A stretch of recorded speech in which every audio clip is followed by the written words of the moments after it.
Olá pessoal, vamos dar início à nossa aula prática de hemorragia e aterosclerose. Vamos iniciar então o nosso questionário com essa imagem que mostra a base do cérebro com uma hemorragia circundando principalmente a região do lobo frontal, certo? Então a gente observa na seta uma alteração macroscópica que é compatível com um aneurisma de artéria comunicante, certo? Esse aneurisma rompeu e gerou esse sangramento aí nessa região subaracnoidea. Então podemos ver aqui nessa segunda imagem o aneurisma. Após a remoção dos coágulos, você vai conseguir visualizar melhor os vasos do polígono de Willis, que estão localizados na base do cérebro, certo? Então é possível ver essa dilatação saculiforme, sacular da artéria do polígono de Willis, e foi ela que foi a responsável pelo sangramento que a gente viu na imagem anterior. A imagem 3 já mostra essa dilatação aneurismática numa aproximação maior, então vocês conseguem ver bem, né, devido a um enfraquecimento da camada média. A gente viu lá na aula teórica, né, as camadas das artérias. A gente tem a camada íntima, a camada média e a camada adventícia, ou a camada externa, né, túnica externa ou adventícia. É justamente na camada média, né, que é composta principalmente de células musculares lisas, ocorre um enfraquecimento dessa camada.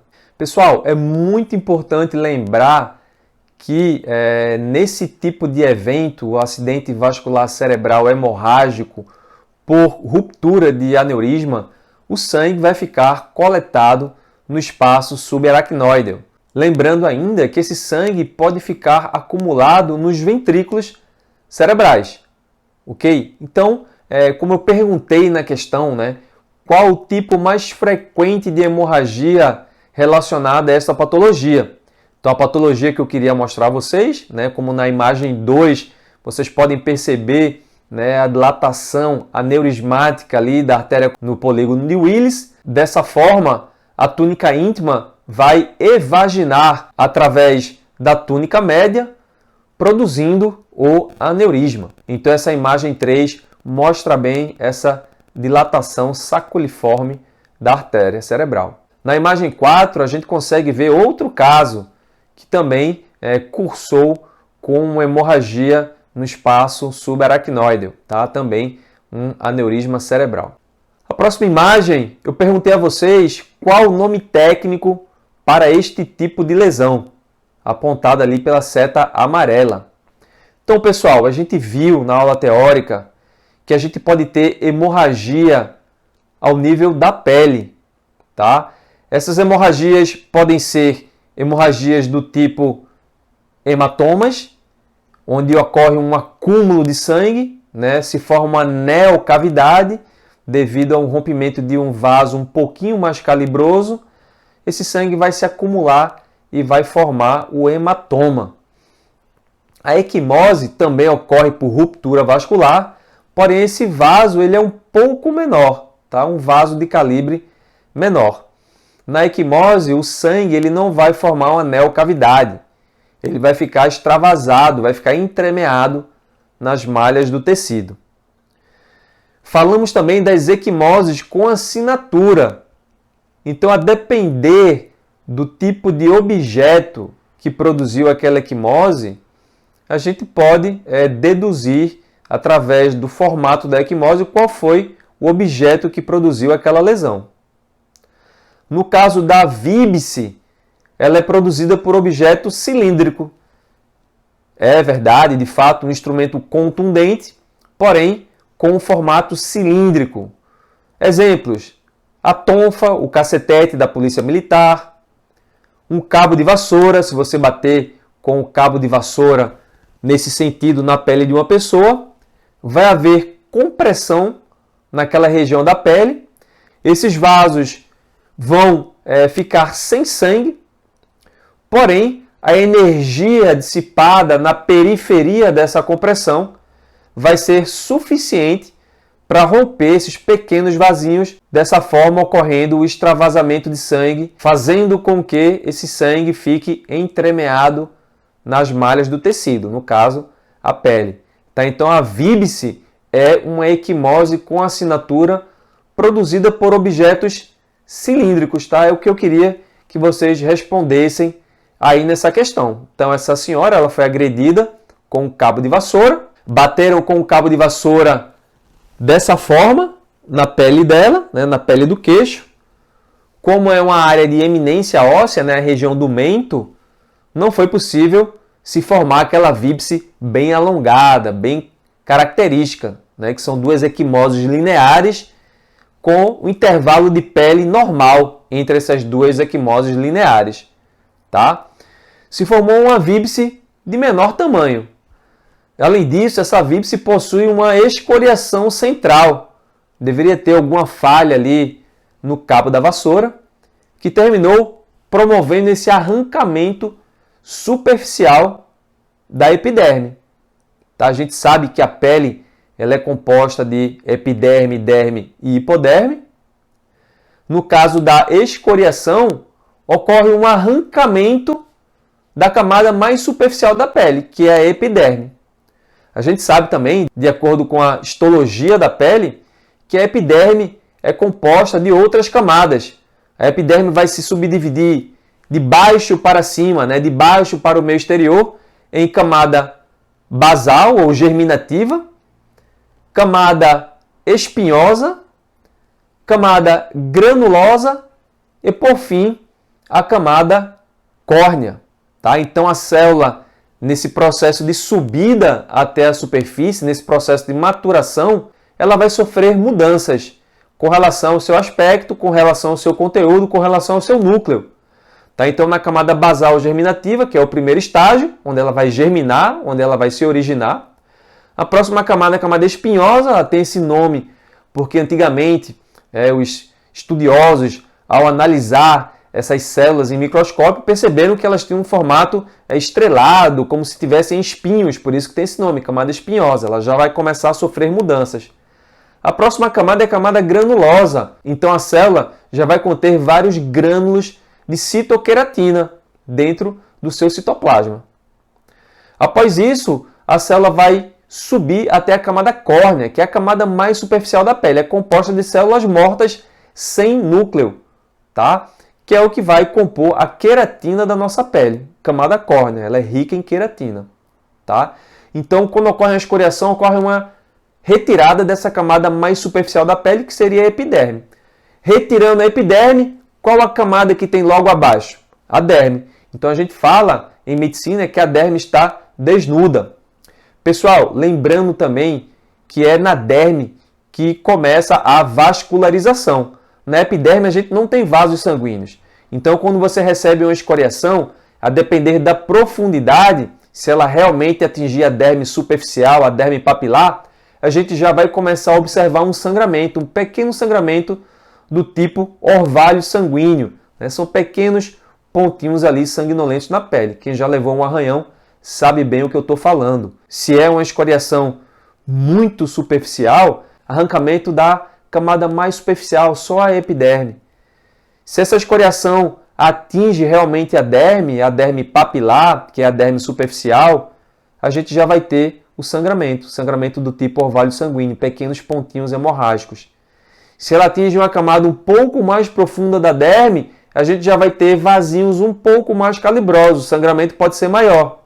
Então, resumindo, né, o caso da nossa modelo aí, da nossa aula, ela possui uma víbse, que é uma equimose com assinatura, produzida por objeto cilíndrico. Qual o nome técnico para este tipo de lesão?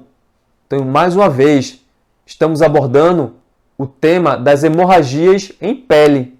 Percebam bem que a gente consegue observar na pele presença de várias petequias agrupadas. Pequenos sangramentos puntiformes, menores do que a cabeça de um alfinete. Olhando à distância, você não consegue perceber bem esse pontilhado hemorrágico. Mas se você se aproximar bem da lesão e observar detalhadamente, você vai observar que existem vários pontos hemorrágicos. Dessa forma, denominamos essa lesão como do tipo sugilação.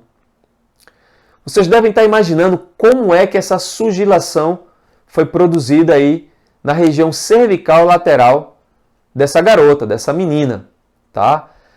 O que ocorre é que durante a sucção da pele, né, vulgarmente conhecido como chupão, ocorre uma diferença de pressão intra e extravasal. Era como se fosse tentar produzir um vácuo na superfície da pele. Essa pressão negativa, né, você está succionando a pele, essa pressão negativa vai fazer com que ocorra extravasamento de sangue através de diapedese. A gente viu isso na aula teórica. Dessa forma, vai se formar essas petequias, esse agrupamento, né, de petequias, por vezes confluentes, mostrando que houve uma sucção da pele dessa garota. Uma área erógena, né, susceptível a atos libidinosos. É muito comum acontecer isso, né, durante o ato sexual ou em vítimas de crimes sexuais também. Tá? Então, sugilação é a resposta dessa questão. Mais uma vez, pessoal, hemorragias na pele. É muito interessante que vocês saibam diferenciar, né? Quando é que eu vou falar que existe uma equimose? Quando é que eu vou falar que existe um hematoma? Como é que eu vou falar que existe uma petequia, uma púrpura? Tá interessante que vocês saibam aplicar bem esses conceitos. Nessa questão, por exemplo, a gente observa, né, a face de uma criança, né? Abaixo do pavilhão auricular direito, a gente consegue ver algumas manchas avermelhadas, né? Então, a gente, através do desenho dessa lesão, a gente pode deduzir que ela foi vítima de um tapa no rosto. É possível ver bem o desenho dos dedos que produziram essa equimose. Poderíamos dizer até que é uma equimose com assinatura, porque você consegue decifrar qual foi o objeto que produziu esta lesão. Então, como se chama esse tipo de sangramento e qual o instrumento ou objeto que a produziu? Tá? Então, instrumento contundente, tapa na face de uma criança, produzindo essa equimose característica. Pessoal, nessa imagem aqui, a gente consegue observar uma tumoração na parede abdominal. Percebam que na periferia dessa tumoração, a gente consegue observar uma área de descoloração, uma área meio esverdeada, amarelo e esverdeada. Isso denuncia a reabsorção do sangue que ficou extravasado ali no tecido, ali na pele, certo? Então a gente estudou na aula teórica o espectro equimótico de Legrand-Dussaulen. Devido à degradação da hemosiderina, né, esse componente presente no sangue, né, que contém a molécula de ferro, ela vai mudando de cor de acordo com os dias. Então, nos primeiros dias, rubra, rubro-violáceo. Nos dias seguintes, começa a ficar azulada. Depois, ela se torna violáceo esverdeada, né, ou esverdeada. Depois, amarelo esverdeada. Por fim, amarelada. E no último estágio, ela vai desaparecer, né, em torno de 15 a 20 dias. Isso vai depender também da região da pele que foi acometida, vai depender do tipo de pele da pessoa, se é uma pessoa com uma fragilidade capilar maior, né? Uma pessoa idosa, uma pessoa mais jovem, tá? A região do corpo. Mas a princípio seria isso, em torno de 15 a 20 dias a tendência é que essa equimose desapareça. Porém, nessa imagem aí, pessoal, percebam que é um hematoma gigante de parede abdominal. Comumente, os hematomas na pele não tomam essa proporção. O que acontece é que esse indivíduo ele usava um antiagregante plaquetário. Né? Para não haver formações de trombo, ele utiliza essa medicação de forma contínua. O fato é que ele sofreu um acidente de trânsito e o guidão da moto bateu em seu abdômen, produzindo a ruptura de um vaso e, consequentemente, esse hematoma aí gigante na parede abdominal. Tá? Então, como se chama esse tipo de sangramento? Hematoma. Uma coleção de sangue Vocês lembrem, né? Hematoma, o que significa oma em medicina? Osteossarcoma, um tumor maligno do osso. Lipoma, tumor de gordura. O mioma, que é um tumor do útero, né? Da musculatura do útero. Então, oma em medicina significa tumor. Hema vem de heme, de sangue. Então, hematoma é um tumor de sangue. Lógico que não tem nada a ver com tumorações benignas e malignas, mas devido à consagração do uso desse termo, ele permanece até os dias atuais. Tá? Então, hematoma era a resposta dessa questão. Uma lesão da região periorbital. Né? Então, percebo uma lesão de coloração violácea, né? Rubro-violácea, na região periorbital do olho esquerdo. Tá? Então, qual a etiologia dessa lesão, né? Dessa hemorragia? A gente viu na aula teórica o que é que pode originar o olho preto, né? O black eye em inglês. Diversas situações podem gerar o olho preto. Tá? Uma delas é o trauma direto na região da órbita, podendo gerar essa hemorragia ao nível da pele através de uma fratura do teto da órbita, ou até mesmo através do rompimento de algum vasinho aqui da pálpebra ou da região infrapalpebral. Tá? Outra situação seria trauma contuso na região do escalpo, acima da órbita, né? Nessa região da pele do couro cabeludo, acima da órbita, aqui na região da fronte. Né? Por gravidade, esse sangue pode drenar e se acumular na região infraorbital. Além disso, fraturas do nariz. Né? Então, é comum você ver pacientes que foram submetidos à cirurgia plástica, né? A rinoplastia, que precisam fazer alguma correção no osso do nariz. Então, o cirurgião plástico vai lá e quebra o osso com um martelinho para poder remodelar melhor esse nariz. Vai ocorrer um sangramento e o sangue vai se acumular nessa região infraorbital. Então, é muito comum, né, no pós-operatório desse tipo de cirurgia, a gente vê essa coleção de sangue. Além disso, falamos em aula Racon Eyes, que são os olhos de guaxinim, ou sinal do guaxinim, que está relacionado às fraturas de base de crânio. Tá? Então, esse sangramento da fratura de base de crânio pode se acumular nessa região periorbital bilateral. Tá? Neste caso, é uma situação grave, requer atendimento médico imediato, tá? Porque senão essa pessoa pode ter rebaixamento do nível de consciência e ir a óbito rapidamente, né? Devido a esse sangramento, essa fratura dentro da cavidade craniana. Ok? Então, Racon Eyes ou olhos de guaxinim ou hematoma periorbital bilateral. Nessa próxima imagem, eu solicitei que vocês identificassem quais eram os órgãos, as estruturas anatômicas apontadas pelas setas amarelas e qual o diagnóstico apontado pelas setas azuis. Então, pessoal, vamos lá. Aquela seta amarela mais superior, ela mostra o pulmão direito. Você consegue observar bem a característica do tecido pulmonar, certo? A seta que está azul logo abaixo dela mostra pontilhado enegrecido na pleura parietal do pulmão. Esse pontilhado enegrecido se chama antracose pulmonar. Ele é decorrente da poluição que a gente respira durante toda a nossa vida e principalmente, no caso dos fumantes, da inalação de fumaça, de cigarro, cachimbo, charuto. Isso aí vai impregnar, né, o tecido pulmonar e a tradução macroscópica dessa impregnação é a antracose pulmonar. Tá? Então você consegue observar bem esse pontilhado, né, essas manchinhas enegrecidas na pleura parietal do pulmão direito. Tá? No caso aí apontado pela seta do lado direito. A seta azul maior mostra um coágulo, né, um coágulo sanguíneo de grande dimensão.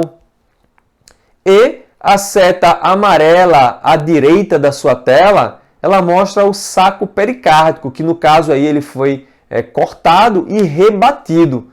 Tá? Por isso que a gente está conseguindo ver esse coágulo de sangue que estava dentro do saco pericárdico. O que é que acontece nessa situação, pessoal? A gente comentou isso na aula teórica também. Nessa situação, como o saco pericárdico é uma estrutura inelástica, né? Ela não distende pela presença de líquido dentro do saco pericárdico, o que vai ocorrer é uma compressão do coração. Ele está ali dentro tentando bombear o sangue, mas essa pressão exercida pelo líquido, no caso aí o líquido é o sangue, né? Porque ocorreu um hemopericárdio, não deixa o coração trabalhar da forma adequada. Isso aí é extremamente prejudicial ao funcionamento normal do coração. Tá? Então, o diagnóstico das setas azuis seriam antracose pulmonar, que está presente no órgão no pulmão, e hemopericárdio. Tá? A gente não sabe qual é a origem desse hemopericárdio, mas a gente pode aventar algumas hipóteses. Né? A primeira delas é o infarto agudo do miocárdio com lesão da parede do ventrículo, por exemplo. Né? Ocorre uma ruptura da parede do ventrículo, um infarto transmural, e o sangue que está ali dentro da câmara cardíaca vai vazar por esse orifício, por essa lesão, e vai inundar o saco pericárdico. Ferimentos penetrantes do tórax por arma branca ou ainda por armas de fogo podem gerar lesão do músculo cardíaco e consequente hemopericárdio com tamponamento cardíaco.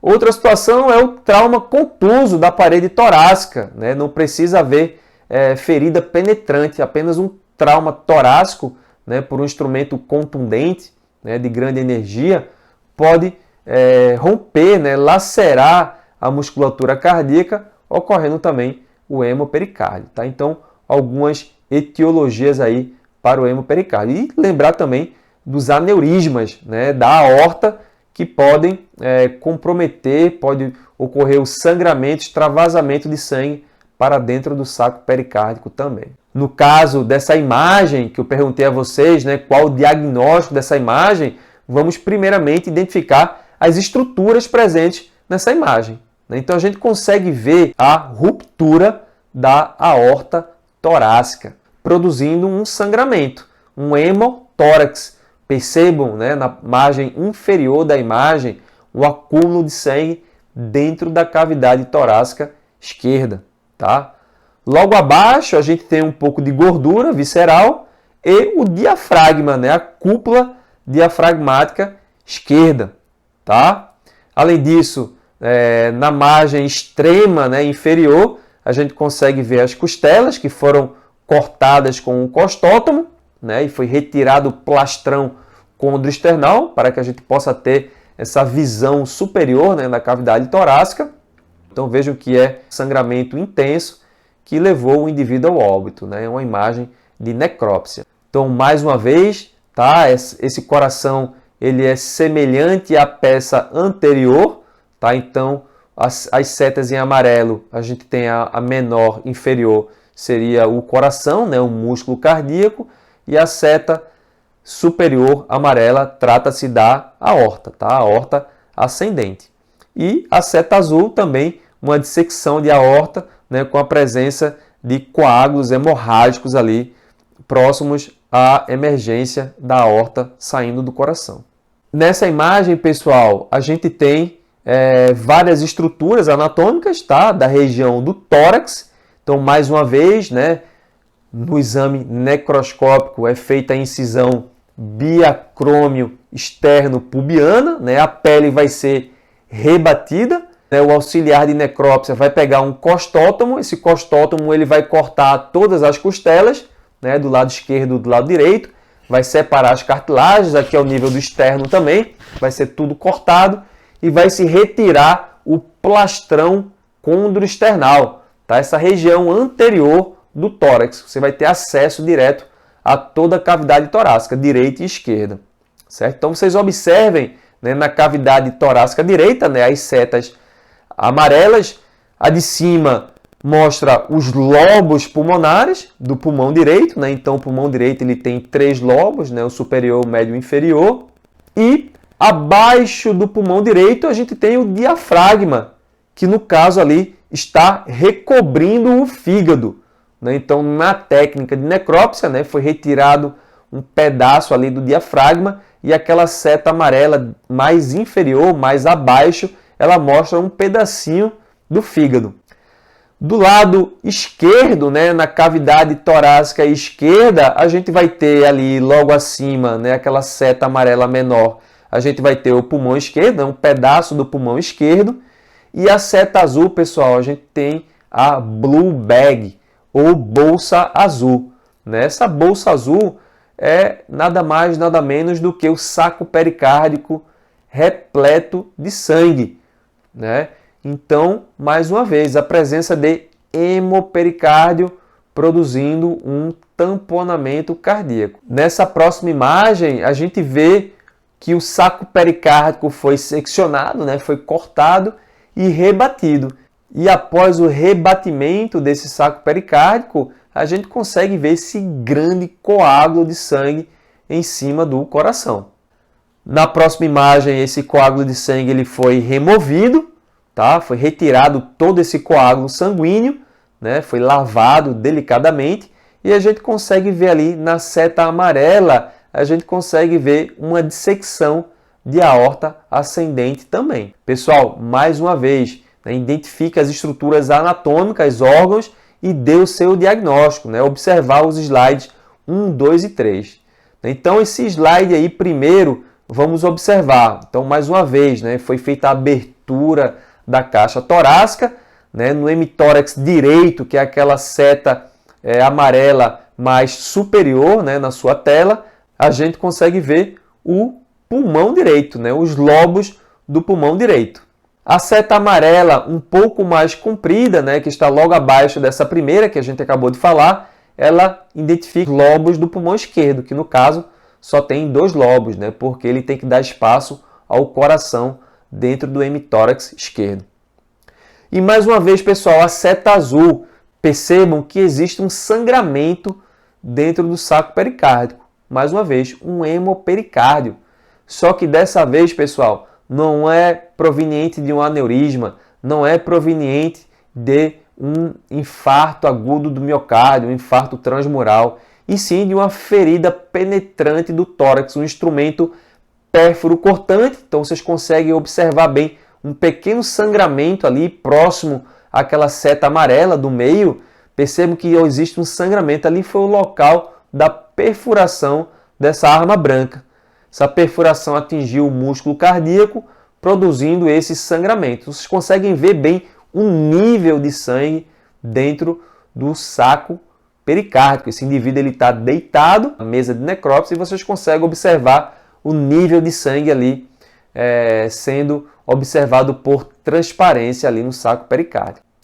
Agora, pessoal, nessa imagem eu pedi para vocês responderem qual foi o instrumento ou objeto que produziu estas lesões. Observar os slides 1, 2, 3, 4 e 5. Então vamos lá, pessoal. Essa lesão inicial da imagem 1, ela é uma lesão circular com bordos regulares e invertidos. Esse tipo de lesão é característico de entrada de projétil de arma de fogo. Então o projétil ele veio viajando ali no espaço, né, na sua trajetória ali no espaço, e ao atingir a pele, ele consegue vencer a resistência da pele através de sua energia, né, que foi gerada ali dentro da arma de fogo, e ao penetrar na pele, ele produz essa lesão bastante característica, tá? Orifício de entrada de projétil de arma de fogo, o famoso PAF, né? Projétil de arma de fogo. Na imagem 2, ali na região supraclavicular direita, a gente consegue observar o ferimento de saída, tá? Que tem características diversas do orifício de entrada. Orifício de entrada, bordos regulares e invertidos.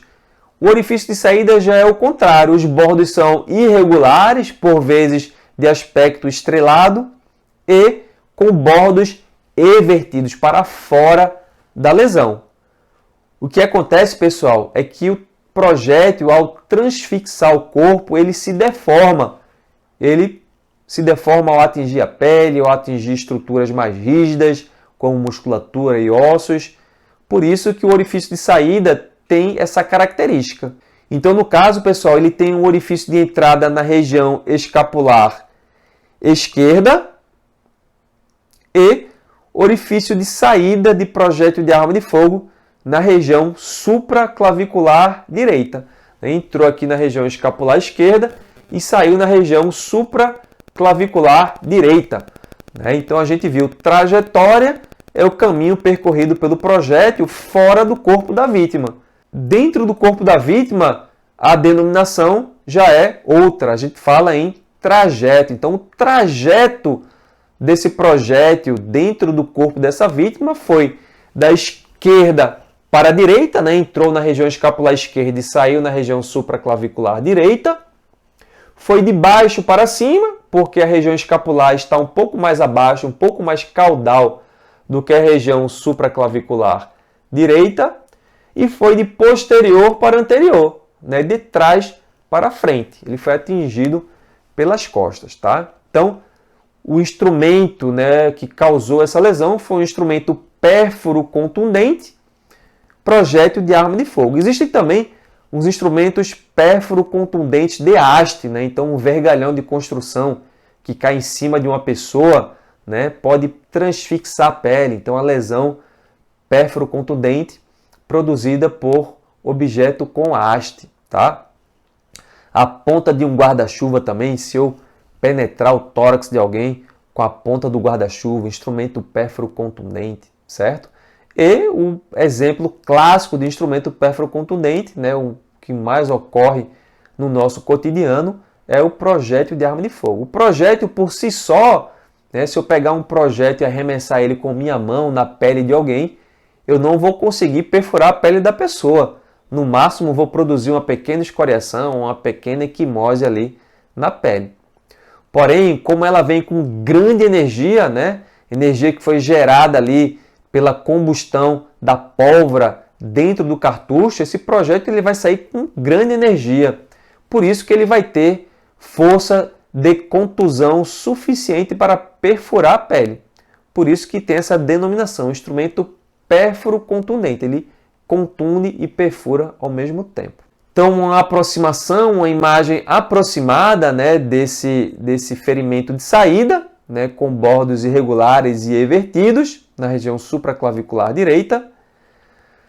Durante o trajeto desse projétil dentro do corpo, região escapular esquerda, ele terminou transfixando o tórax, ele atravessou o pulmão, a gente consegue ver um infiltrado hemorrágico devido à onda de cavitação, a energia que esse projétil carrega, ele termina produzindo esse halo hemorrágico nas vísceras, tá? Então a gente consegue ver ali no pulmão a perfuração do pulmão pelo projétil de arma de fogo e um halo hemorrágico extenso ao redor desse orifício.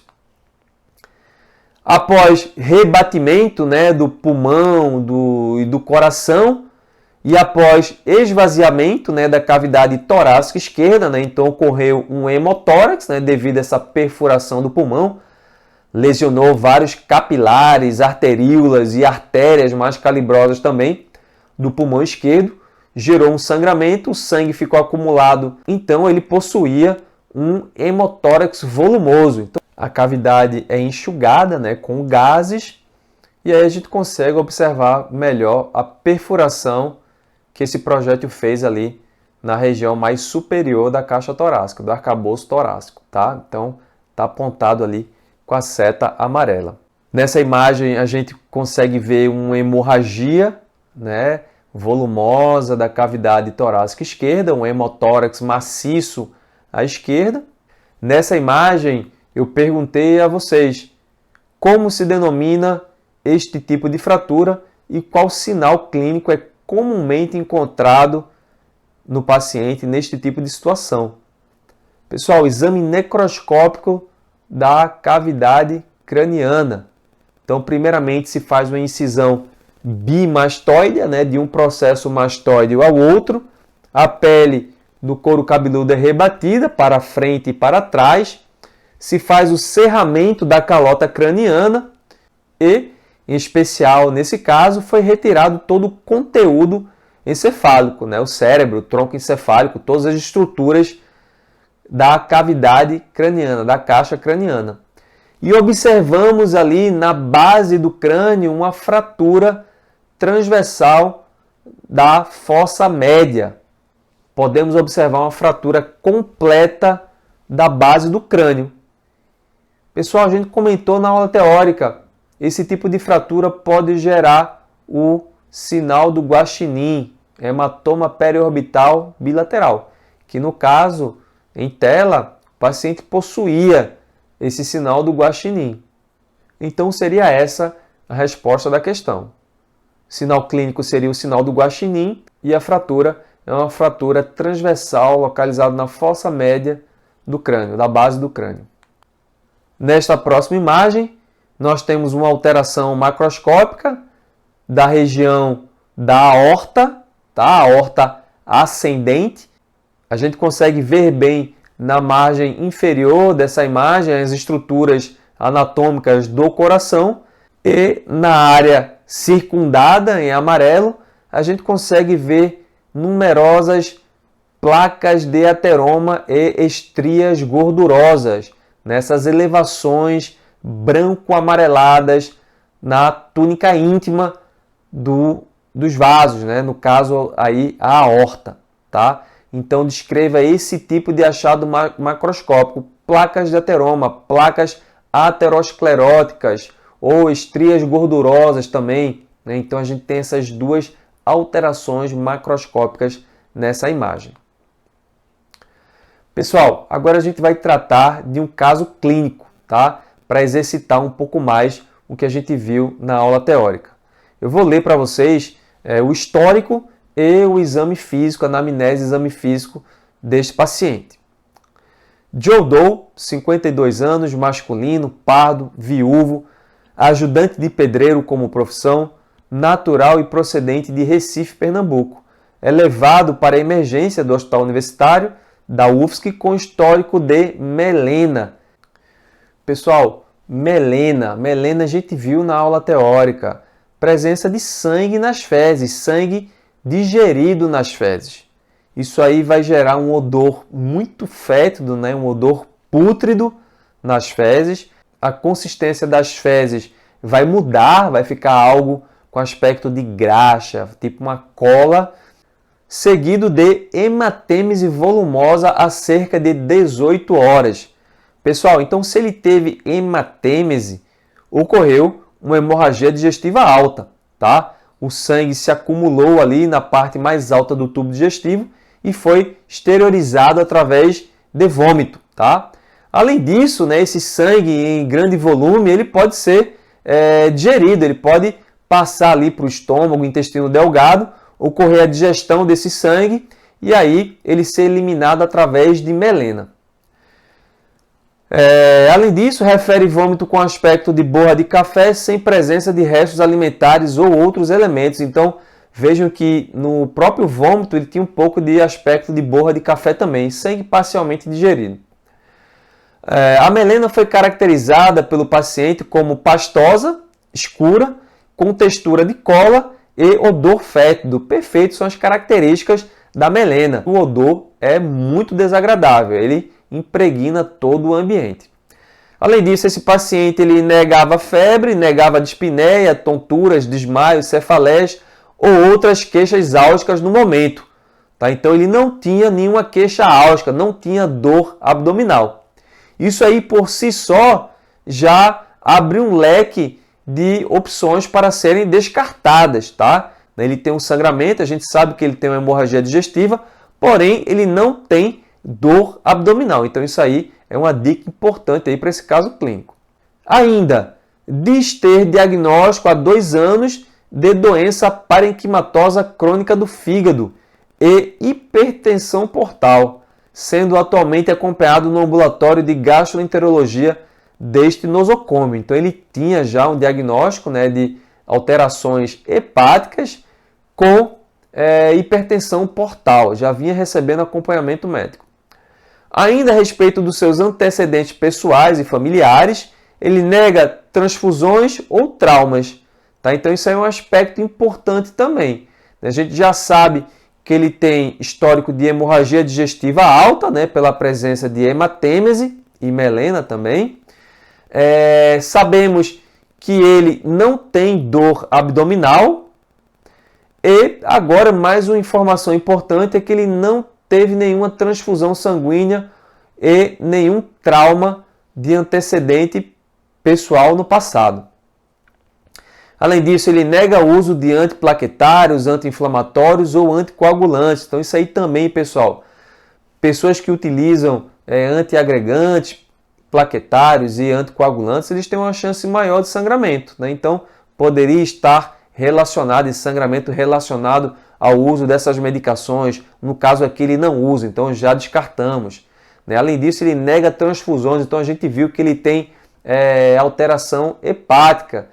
Então a gente já sabe que existem alterações hepáticas produzidas pelos vírus da hepatite C, por exemplo, que podem ser transmitidos através de transfusão sanguínea. Então aqui no caso, ele já nega ter recebido transfusão sanguínea em algum momento de sua vida. Além disso, ele nega hipertensão arterial sistêmica, diabetes mellitus e epidemiologia para a doença de Chagas e esquistossomose. Conta ainda que tem 2 irmãos, um de 37 anos e outro de 45, que estão vivos e aparentemente rígidos. Refere ambos pais falecidos em idade longeva, que morreram de senilidade, de velhice mesmo. Refere ter desconhecimento sobre doenças de caráter hereditário ou congênito na família. Em hábitos de vida e psicossociais, descreve sedentarismo, alimentação hiperlipídica, sem consumo regular de frutas e leguminosas, além de abstenção de álcool há cerca de 3 meses. Relata também hábito etílico no passado, desde os 20 anos de idade aos finais de semana. Refere fazer uso até ficar embriagado, chegando a perder a consciência, consumindo aguardente do tipo cana, que é uma bebida alcoólica produzida através da destilação da cana-de-açúcar, e também ingeria cervejas. Nega tabagismo, uso de drogas ilícitas ou injetáveis, múltiplos parceiros ou parceiras sexuais, relação sexual desprotegida ou histórico de infecção sexualmente transmissível. Então ele nega tudo isso aí. Exame físico na admissão, dados vitais, pressão arterial 110 por 80 milímetros de mercúrio, frequência cardíaca de 82 batimentos por minuto, frequência respiratória de 18 incursões por minuto e temperatura axilar 37,2 graus Celsius e saturação de oxigênio 98%. Dados antropométricos, 72 kg, 1,72 m e IMC de 24,34. Então ele não tinha sobrepeso nem obesidade. Exame geral, paciente em regular estado geral, lúcido e orientado no tempo e no espaço, mucosas anictéricas, hidratadas e hipocoradas, uma em 4 cruzes. Então, mais um detalhe importante aí na história clínica desse paciente. Fáscias atípica. Exame de pele e fâneros, pele normocorada, nictérica, turgor preservado, assim como textura, espessura e mobilidade. Então, pessoal, ele não tinha sinais de choque hipovolêmico, não tinha pele fria, sudoreica, palidez cutânea. Ele tinha pele normocorada, estava nictérico, turgor preservado, assim como textura, espessura e mobilidade. Então, um critério de menor gravidade na avaliação desse paciente. Exame do aparelho cardiovascular, bulhas rítmicas normofonéticas em 2 tempos, tempo de enchimento capilar de 1 segundo, pulso radial cheio e regular, também sem grandes alterações dignas de nota no exame do aparelho cardiovascular. Exame do aparelho respiratório, tórax de conformação normal, sem assimetrias, sem sinais de esforço respiratório, expansibilidade preservada, som claro pulmonar à percussão e frêmito tóraco-vocal preservado, como também murmúrios vesiculares preservados e bem distribuídos bilateralmente, sem ruídos adventícios. Exame do abdômen, semigloboso, flácido, cicatriz umbilical de conformação normal, sem cicatrizes cirúrgicas, sem ondas peristálticas visíveis e com discreta circulação colateral periumbilical do tipo caput medusae, né, que é a cabeça de medusa, muito comum nos pacientes que têm hipertensão portal. Então, devido a esse aumento da pressão no sistema porta, se abrem vasos colaterais, veias que vão ficar dilatadas para tentar aliviar um pouco essa pressão do sistema porta. Um desses recursos é dilatar essas veias da região periumbilical, formando esse sinal clínico aí da cabeça de medusa. Ruídos hidroaéreos normofonéticos e bem distribuídos nos 4 quadrantes abdominais.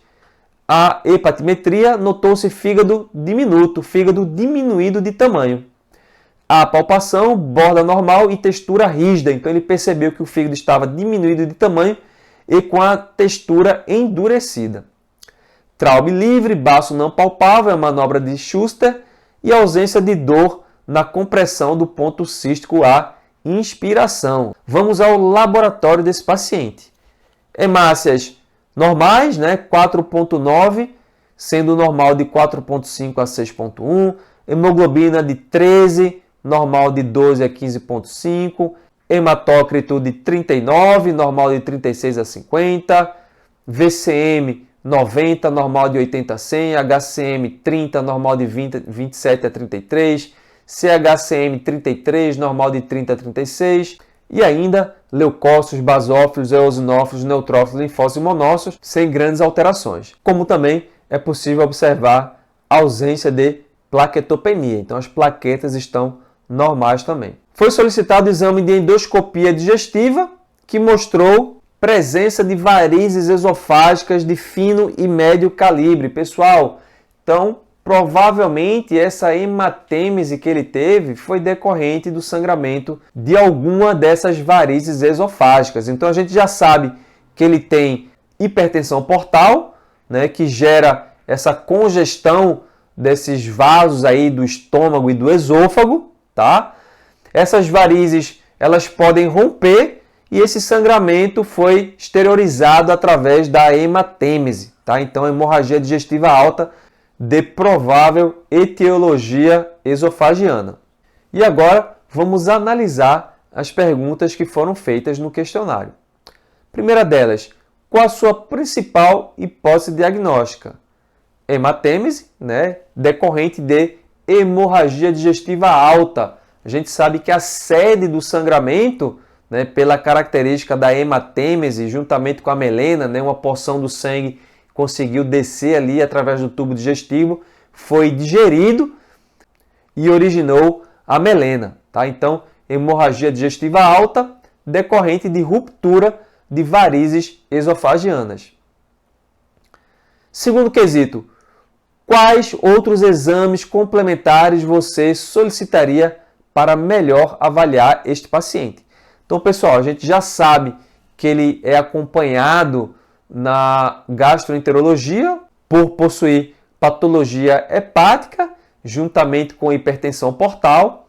Então, é de praxe, é interessante solicitar nesses casos, além da endoscopia digestiva alta, né, que é o padrão ouro para se avaliar esse tipo de sangramento, é interessante solicitar hemograma, coagulograma e ainda provas de função hepática, avaliar como está a função hepática desse indivíduo. A gente sabe que os pacientes que possuem cirrose hepática, é o caso desse indivíduo, né, histórico de uso de álcool, né, alcoolismo crônico, não tem nenhum indício de que essa hepatopatia tem origem diversa da alcoólica. E, de todo caso, pacientes com esse tipo de patologia devem avaliar a função hepática para poder classificar através da escala de Child-Pugh. Tá? Então é interessante que se faça essa avaliação da função hepática. A próxima pergunta, diante da história dos exames complementares, qual é a provável etiopatogenia do caso apresentado? A gente já comentou algumas coisas a respeito dessa terceira pergunta, mas vamos reforçar. Então, pessoal, o paciente com cirrose hepática, ele tem uma desestruturação da arquitetura do fígado. Se formam fibroses no parênquima hepático, distorção da vasculatura, destruição e necrose de hepatócitos que se encontram circundados por tecido cicatricial, por fibrose. Essas alterações vão conferir uma textura rígida ao fígado, além da presença de várias nodulações. Outro aspecto importante com relação a essas nodulações é que esses nódulos estão difusamente espalhados. Não tem nenhum valor clínico relacionado ao paciente cirrótico quando se encontra um nódulo isolado. Geralmente os nódulos estão difusamente espalhados no parênquima hepático. Então, essas alterações da estrutura do parênquima hepático vai gerar uma elevada resistência intrahepática. O organismo, numa tentativa de aliviar um pouco essa pressão, ele termina abrindo microvasos e veias colaterais, numa tentativa de diminuir, de desafogar essa pressão intrahepática elevada. Dessa forma, ele vai gerar uma gastropatia congestiva com formação de varizes esofágicas. Essas, por sua vez, podem romper, gerando a hemorragia digestiva alta. Quarta pergunta: quais são os principais diagnósticos diferenciais etiológicos a serem feitos? No caso das hemorragias digestivas altas, a gente tem que lembrar das úlceras pépticas, as úlceras gástricas, úlceras duodenais, alterações do esôfago, como as varizes esofagianas no paciente cirrótico, no paciente com alterações hepáticas provenientes da esquistossomose, além de outras patologias como tumores malignos do esôfago, do estômago, síndrome de Mallory-Weiss, doenças erosivas e anormalidades vasculares. Então seriam essas as respostas esperadas para esses 4 quesitos do nosso caso clínico.